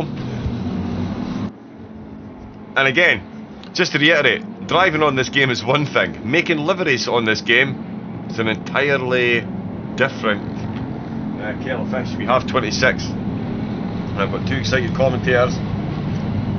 We've got James Whittaker on the front row with Peter Brett. And we're going to see an incredible race here in race number 2. It is the 14th race of the series, and it's going to go a long way deciding where the championship goes. And there it is. It's green lights, it's foot down, it's flat out. It's Whittaker and Brett tearing into turn number 1. Southall getting a great start, goes full defensive against Dan Watts. Elliot Simpson holds the middle line there. He's got the 2 RTO cars looking to get a position on the outside line. Race 1 winner Liam Page in the Ferrari coming side by side with RTO BMW at a Revsig there. Dan Watts making up positions. Jordan Watson getting a BMW badge in the back of his car. Christoph Holzer got an absolute flyer of a start. So too did Craig Winter. Way down in the background though, Daniel Zlatnik has already made it up 2 positions, so he's already ahead of the 2 BMWs that finished on the podium in race 1. Jack Duffy getting involved in early racing. The Aston Martin going side by side with the Aston Martin. There's a yellow flag, there's a car off the track. There is a car off the track. It's an RTO Mercedes. Is it Marcel Snapeman? It is not Marcel Snapeman. Is it Cormac Quinn? I think it was the 131. It's Whittaker. Yeah, it's Whittaker. It was the car number 131, which is indeed Whittaker. He was off the track up through Dunlop, I believe. John, I'm not sure why. Just looking on board with the replay now. It's very bright for me. I'll leave this one over to you, John. Yeah, apologies. The fun and games with screen shares, but yeah. So there we go. He got jumped off the line, then lost some position. Oh, and he's collected the Porsche. He's run off the track. That's brought Watson through. Oh wow, the 2 BMWs. Watson, Revsig avoiding contact. Whittaker doing everything he could to try and safely rejoin, but on lap 1, turn 3, there's no such endeavour possible, and Whittaker realising that and lets the entire field go through. Wow, what has just happened there? There we go, my apologies, that went uber bright there for a second. So Whittaker now down at the back of the field. Peter Brett leading the way comfortably then, exactly what he wanted from the start of race number 1. He's got himself out in front, he's left Simpson battling with Watson. Sidlowski looking to make moves in the arms. He's already up 4 positions himself, and that is another position into turn 1 as Sharinga falls by the wayside, and Cormac Quinn finds himself coming under pressure. Sidlowski charging his way through the silver field. It's still Ryan McCord that's up in first place for the silvers. Jordan Watson a tenth and a half behind Elliot Simpson. The battle for the podium once again coming to life in the pros with Sigurd Revsig and Dan Watts. The two BMWs just managing to avoid one another early in lap number 1. Now side by side, much like teammates Southall and Page. And oh, look at the pace that Page has got. Again, the Porsche completely outgunned by the torquier car, even through the middle phase of that corner there. The Ferrari 296 is an absolute all-round monster, flashing at his teammate. And there we go through 200R. Oh, he's going to come over on the Porsche. He's just leaving. There's absolute millimetres between the teammates on the way at the spin. Page opens a corner up. Brett runs ever so slightly deep. He's going to have his nose in front, just in front. The rear splitter of the Porsche very nearly taking that Ferrari badge off. Incredible stuff between the teammates, Rob. Oh, unreal. Oh, Watson and Elliot Simpson overtaking, Rob. Yeah, you wouldn't even be able to get a piece of paper between those two cars there. We've got some through 130, a little bit wide from a couple of the drivers there. We're going to get a move up into Casio. Is that the number 14 car of Watson in P3 currently? Oh, that's him up to second place. He's just got the overtake. It's just gone through. Yeah. So I'm struggling to see the names, John. It's very whitewashed my end, I'm afraid. Right, okay, yeah, so that is, and yeah, so that's the Lamborghini of, oh look at that, all the way on the exit then. So yeah, that's Watson in the Lamborghini. Yeah, versus very nicely done. Very nicely done. And look at the exit he got as well. That's a phenomenal exit he got out of there as well. Really is absolutely tearing away after getting that exit done. Revsig and Watts are following as well. I think, John, as well, the number 1 car, there was a yellow flag sort of midway last lap. I think it's the number 1 car in the pit. It was a yellow flag at the Casio chicane. I'm not sure who that is at the moment, but they've gone back to the pits. That was like an early retirement from race number 2. With 5 minutes gone. It's Peter Brett out in front. That is indeed, yeah, that is a confirmation. Nick Cooper it is that's back in the pit, the Velocity eSports driver. Tom Solis in the arms. He's chasing down Jack Duffy, who was at one point chasing down the fellow Aston Martin, which is Nigel Woodcock. No place to be seen. Nigel Woodcock is out of the race and the server, unfortunately. Elliot Simpson up in third place. He's got Sigurd Revsig and Dan Watts both half a second in a so that is a lot of slipstream he's going to be giving up at the minute. There is Dan Watts just out of 130R. It's Pierre Brett that I'm looking for. We've seen phenomenal battles between Brett and Watson so far this season. They've often been very matched on pace, but we saw in race 1 how quick Watson was against that Ferrari. He caught right up to Page very quickly indeed, and had a good look at a race win potentially. Can he close the gap on fellow Lambo driving Brett? Paul Sadlowski closing in on Ryan McCord for the lead in the silvers. So he's made his way from, thanks to the reverse order grid, that's him back up to second place. That's a phenomenal drive. And Marcel Snapeman, oh, he's almost gone in the back of McCord there, the two teammates.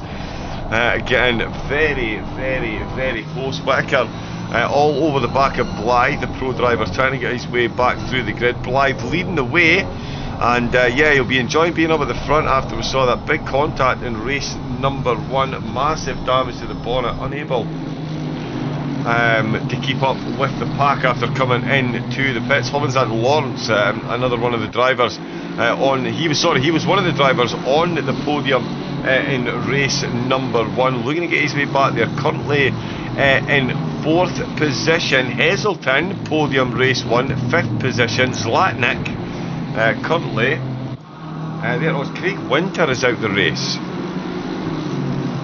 Nigel Woodcock is still there, my apologies, it's Craig Winter that's out the race. Nigel Woodcock is very much in the race and in the hunt for the win. He's got his team mate Daniel Zlatnik hurrying him along.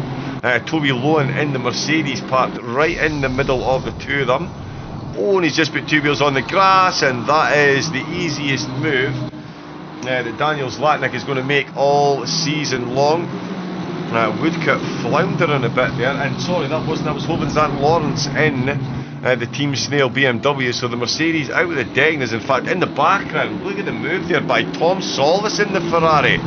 Gets the move done on Hazeltine. All action, all the time, every corner. It's Tom Solis ahead of Hazeltine, and of course we were looking for Hovens and Lawrence. We saw there his opponent touching the grass, and he absolutely sailed on through. So that is Zlatnik back on the podium. Hovens and Lawrence in fourth, Toby Lowen in fifth, Tom Solis in the silvers, looking to catch back up with the rest of the silver pack. It's going to be quite the effort if he does. I've got no idea where to look at the minute, because Watts and Revzig are close to having a battle. Ryan McCord is under serious pressure still from Sidlowski. We've got Nige Woodcock who can now see two of his teammates in the rear view mirror. Could we see an all-snail podium? David Blythe is the big blocker to that at the minute, but these three teammates could well work together.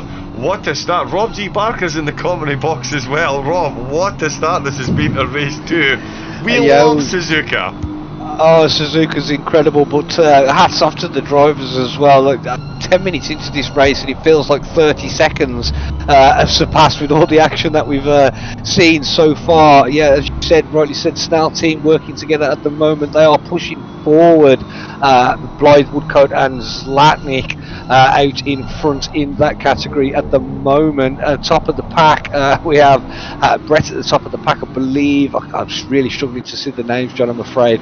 Can see the battling going on though, and it's super close. Oh, what a race we've got so far. We've still got 15 minutes to go. Yes, indeed we do. Hovens and Lawrence is oh, look at how close this whole pack is. That's Hovens and Lawrence at the back of the pack there, as he's just going side by side on the exit to Spoon with Jack Duffy. Christoph Holzer is short. Oh yeah, there he is in the blue Lamborghini. So all the slipstream being dished out. Hovens and Lawrence has got so much pace, he's going to have to go for it. In fact, I think Duffy backed out with him. Yeah, Some dust kicked up. Oh yeah, he really does get that done. I think Duffy might have backed out with that, but he realised just how much extra pace. He's going to come back at him in the Casio triangle. He's got the outside line on the way in. Oh, and he's got a whole lot of track cut on the way out, so he's going to lift to avoid getting a penalty. I know some of the penalties get lifted for track cuts, but you don't want to push your luck, especially because it does all get reviewed afterwards. Oh goodness gracious me, we need more cameras here, because Jack Duffy is reapplying the pressure. Hovens and Lawrence is all over the back of Christoph Holzer, who has a BMW belonging to Colin Heslin just ahead of him. Craig Winter's not in the race, that's why his telemetry looks so close, but Nige Woodcock now on Daniel Zlatnik is in the lead. Yeah, Zlatnik is in the lead at the 981 at the moment. We've got about 5/10 of a second over Blythe at the moment. Gap has been closing little bit by little, but yeah, Zlatnik out in front in that category, as we see McCord out in front in the silvers as well, building a little bit of a lead, but still very close between the two RTO drivers, matching liveries as well. Look absolutely stunning as they go around Spoon onto the back straight towards 130R. Look at that is a sight, John. That is an absolute sight. Teammates side by side. Yeah, absolutely stunning driving it is indeed. Woodcock and Christoph Holzer. Oh, he's actually carrying damage. Right, that's the first time I've actually seen the front of the car. Cormac Quinn in 11th. Sorry, I'm looking up and down. I'm trying to pick a battle to focus on at the minute, but it's really difficult to choose which one, as Sidlowski still in 9th out of the last corner. He crosses the start finish line through sector 2 timing delta line. 5500 is separating them. 400. Oh, that's going to get a lot closer on the exit to turn number 1 as Sid McCord makes that a very lively entrance indeed. I think he struggled to hold on to that BMW. Let's see, out of the last corner, Sadlowski gets a very good exit and does manage to do a good bit of running along the start-finish straight. And into turn number 1. So the gap didn't close drastically, but you can just see the BMW ahead, just a little bit of movement, a little bit of wiggle, and oh, so close. The RTO teammates once again separated by millimetres. Then Sadlowski looking for another race win and to strengthen his grip on the championship. Drive through for track limits for Snapeman, so that will be reversed by the stewards. Hobbins and Lawrence. Oh, there's been a big incident with Hobbins and Lawrence then, so it's Blythe he was looking to get past, get himself up in a second. Jack Duffy involved in this battle as well. Duffy, I'm going to look up the inside on the way in. Oh, and Blythe with a big track cut there. So he will get a warning for that one. Duffy gets a much better exit, but doesn't manage to pull it off into turn number 1. Sorry, hold my breath just to see. Opens that Lawrence. It's unlike him to make a. Oh, and wow! On the exit to turn number 1 there, the BMW, and that's a big impact with the wall. And the Mercedes and the Ferrari. That's Brian Bond and Toby Lowen in the back, and can confirm. Oh, and there we go. That just goes to show you the level of damage he's got, Rob. That's unfortunate. On the way up to turn 1, contact with the wall, barely gets into turns 3 and 4. The back of the BMW goes, and that is Team Snail's all-podium dream firmly out the window by the look of it. Yeah, huge impact damage to that car, and yeah, it's such a shame as well because the 3 Snail team drivers were driving exceptionally well, side by side, front to back, bumper to bumper. But yeah, off the track it goes big damage. I think that'll be a forced retirement with just 10 minutes left of this race. It will be McCord out in front for the Silvers, Zlatnik out in front for the AMS, and no change at the top in the pros. Yeah, still very much as you were up at the front, although Jordan Watson is managing to close in on Brett ever so slightly. 1.4 seconds is the gap. It was over 2 seconds at one point. Over 2 seconds does separate Watson from Simpson, and the same for Simpson and Revsig. Revsig at the minute unable to shake off his teammate Dan Watts. 4th and 5th, Liam Page race 1 winner in 6th, Southall in 7th, McCord leading the way still in the silver, Sadlowski in 2nd, Schneepman in 3rd with a 5-second penalty, meaning he'll drop to 4th, and Sharinga will get himself on the podium. James Whittaker separating Tom Solis from the rest of the silvers.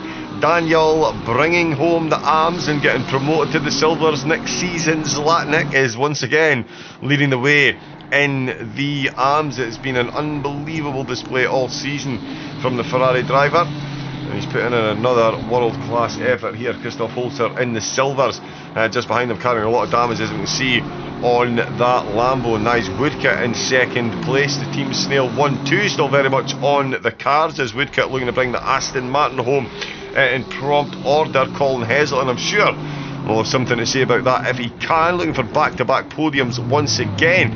The BMW driver only 1.2 seconds behind Woodcut. It's then David Blythe.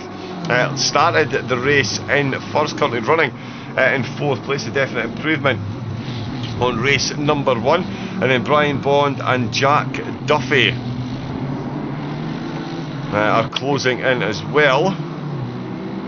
So yeah, all action still not sure where to look, because this is Sadlowski and McCord. Oh, are they going to go for this into the Degnas? This is going to be an interesting one if he makes this one stick. They are absolutely bumper to bumper at the minute. Page, Watson, Revsig are very close as well, but for me at the minute, Rob, this is the battle that we need to watch. Yeah, these guys have been side by side, bumper to bumper, pretty much most of the race now. 7 and just over 7.5 minutes to go. Sadlowski, I thought he was going to make a move there up towards Spoon curve they go, nothing done at the moment. Looks at the left hand side, is there a potential move? Defensive driving. McCord keeps shuts doesn't shut the door, but gives him no option, so Sedlowski will stay behind for the moment. I haven't quite worked out whether this is a race for position or this is just a team working in perfect harmony, John, but either way they are going some with a just over 3 second lead now in the silvers over Schneidman. Phenomenal stuff from the drivers. Oh, and just as we say that, sorry. Yeah, my bad. Is, on the way in, that's a lot of pace lost there by McCord, and that is going to be Paul Sedlowski. He's going to make it a drag race. Marcel Schneidman in the background is going to make this even more interesting for these two drivers. Sedlowski up the ends, and that run deep in the final chicane has put a lot of work now on the shoulders of McCord to get that race win. Paul Sedlowski, no stranger to the winner's circle in this league. Can he bring it home?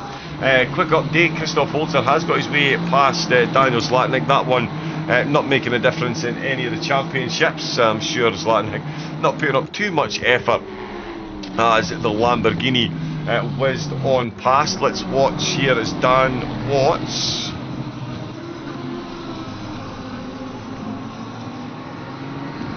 Dan Watts still got Liam Page, race 1 winner, closing in.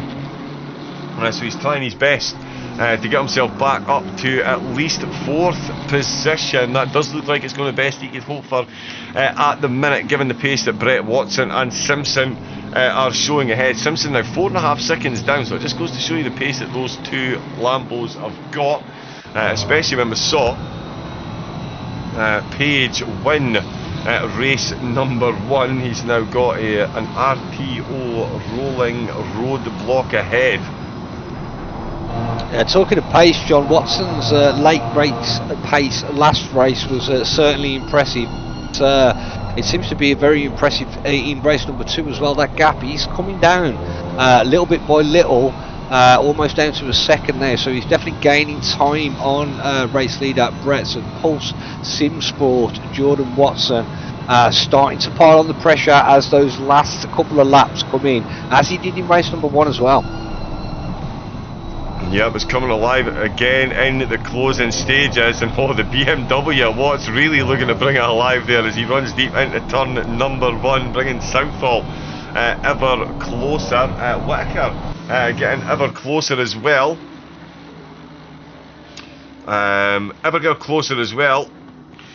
He is getting to Sharinga ahead. Again, this won't be for championship points, but it will be to get ahead of another one of the drivers. Jack Duffy looking to make moves as well. Holmes Lawrence, as we saw, a couple of big contacts. He's retired to the pits. Jack Duffy still keeping Toby Lowen under close scrutiny, and they're both closing in on David Blythe. Again, looking to make a big amends for the race 1 wall contact. What's going to happen though with these three over the front? With these three, battling for 4th, 5th and 6th. It's Revsig, Watts and Page. And where is Luke Southall? Championship leader Luke Southall. I did say it was going to be interesting to see how the Porsche fared in race number 2. Exactly the same as race number 1. Southall's only saving grace at this point is the fact that Whitaker had such a terrible start, so he's not going to finish last in the pros, but certainly the championship leader, I'm guessing, has got his work cut out for him at Monza next week, given the display that we've seen from the Porsche. Another high-speed track, and there is Dan Watts with a high-speed exit to 130R, using all of the allotted track and track limits there to keep the car going in the right direction. Liam Page across the line, a 10th and a half with 2.5 minutes to go. Peter Brett takes the fastest lap of the race with a 1 minute 58.617. Yeah, wow, race for a race lap 158. Qualifying, that's in the region of a qualifying lap this late into the race as well. Some shakers and movers, John. We take gaining another position. So Schringer in the silver 43 Lamborghini. That one has been dispatched. But quite interestingly, Sedlowski now got a 6.5 second lead over teammate McCord, who were battling side by side. And Schneithman has promoted himself up into P2, but a 5-second penalty to serve. So I'm not sure what's happened there, but Sadlowski is now well out in front in the silver category, with McCord going backwards.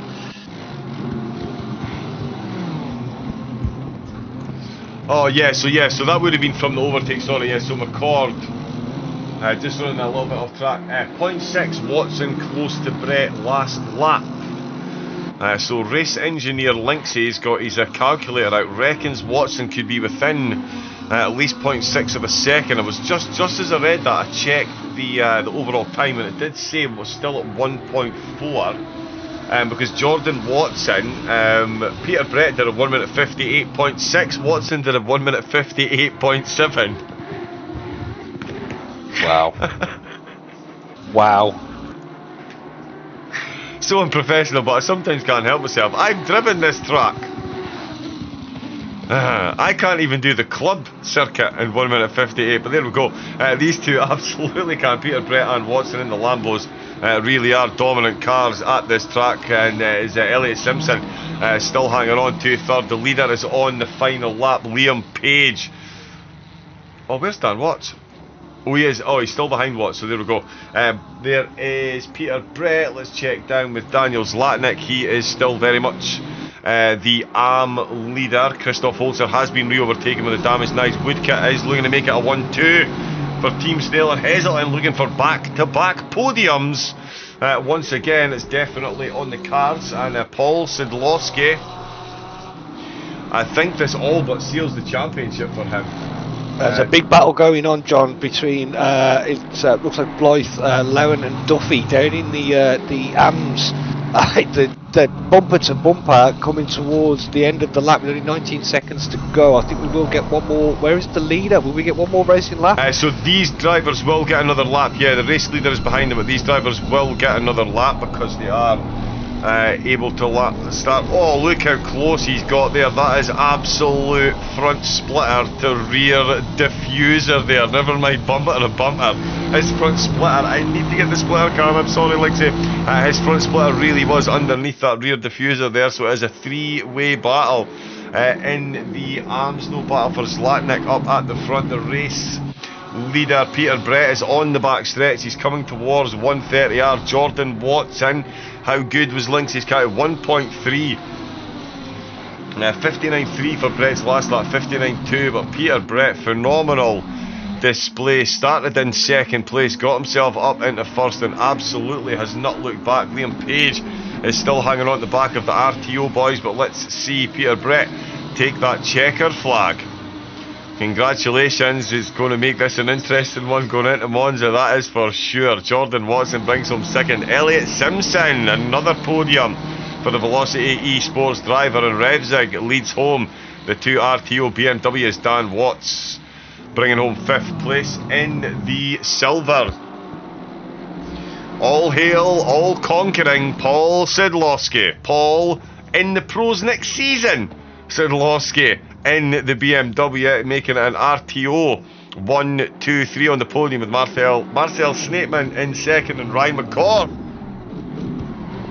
bringing it home in 3rd place. And of course, in the arms, everyone's favourite livery, is the Team Snail Ferrari, guided by Daniel Zlatnik. There was quite the team celebration down at turn 1, John, between the silver guys. A little bit of a car mounting went on, and yeah, I'm guessing they're happy with that result. That was absolutely brilliant to watch. Indeed, there we go. There's Zlatnik coming across the line. Nice Woodkit making it a 1-2 for Team Snail, and Colin Heselin making it back-to-back podiums. Linksay pointed out he's making that chat 4 laps ago, so I did miss that one ever so slightly, my apologies. Peter Brett, easy, haha, he says, GG's indeed. And there we go, actually, we've hardly seen Alpha Dog meet all race, and he's got one of the best liveries in there. My apologies, Alpha.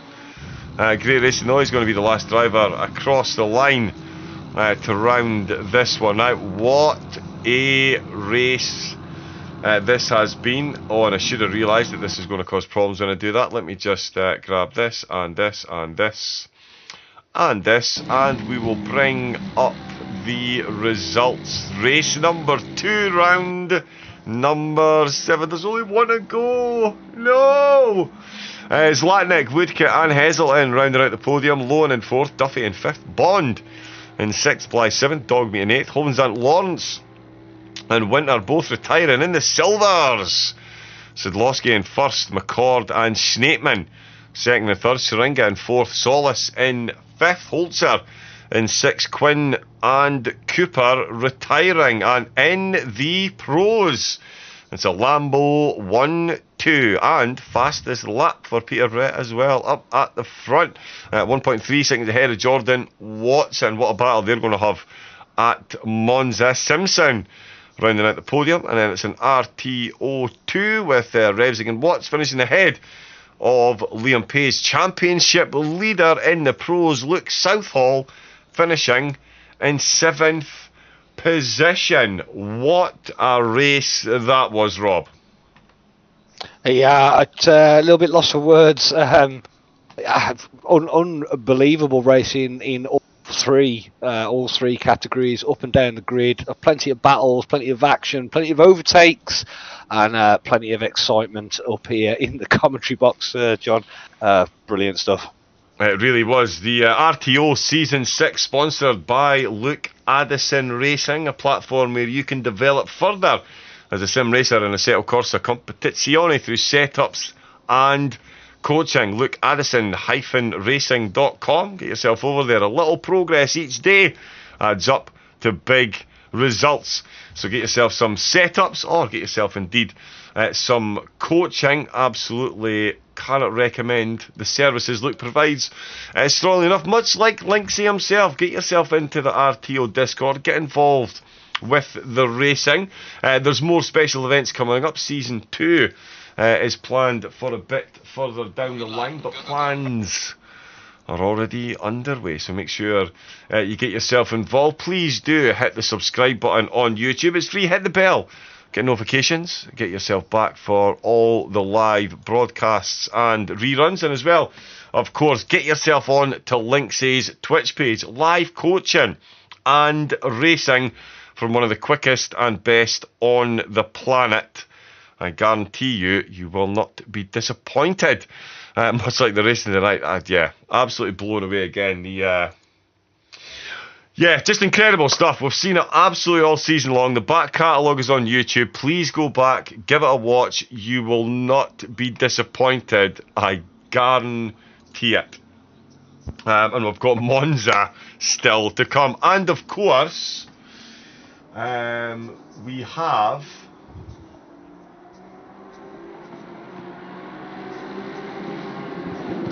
And it's not there. Oh, yes, it is. The 24 Hours of Nürburgring. That's taking place with SOP, of course. You can get signed up to that now. Linksy will pop the Discord. They're linking that for SimGrid as well. Get yourself onto SimGrid.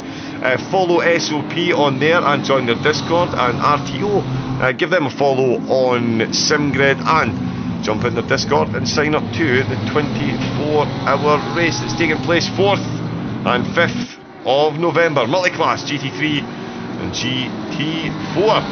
Absolutely cannot wait for that one. We will leave you. Oh yeah, it's the Porsche Cup season coming up in November, along with the M2s. And of course, Linksy is racing as part of the SOP team in the Acetec Community Cup Trophy. That is Monday nights. You can watch that. Himself and his teammates Bauer and Brett doing pretty well so far. It's safe to say they've got a decent enough points total. So there we go. But that is hopefully everything. I hope you've enjoyed tonight's racing as much as I have. We'll get a couple of final thoughts and a good night from Rob. Join me, Rob. Phenomenal job. Thank you for stepping in at such short notice. Excellent job with the comp. Phenomenal race to break in, and can't wait to get you back again. Yeah, thank you for the invite. As I say, as late as it was a rush home from work, but it was well, quite a pleasurable rush home from work to see action like that on track. What a race, what an evening. 2 races, 25 minutes apiece, action all the way through, and yeah, incredible. Congratulations to the drivers, the organisers, unbelievable stuff, John. Indeed, and yeah, can't wait to do it all again next week. Monza, it's that turn 1. There's championships to be decided. Hit subscribe, hit the bell, and we will see you there. I will leave you with the highlights. Enjoy, and I will catch you again next week. My name is John Wright, aka Double O Raven, and with a good night from my co-commentator this evening, Mr. Rob G. Barker. Good night, everyone. And it's a good night from me. Stay safe, take it easy, and have a great rest of your night. Good night.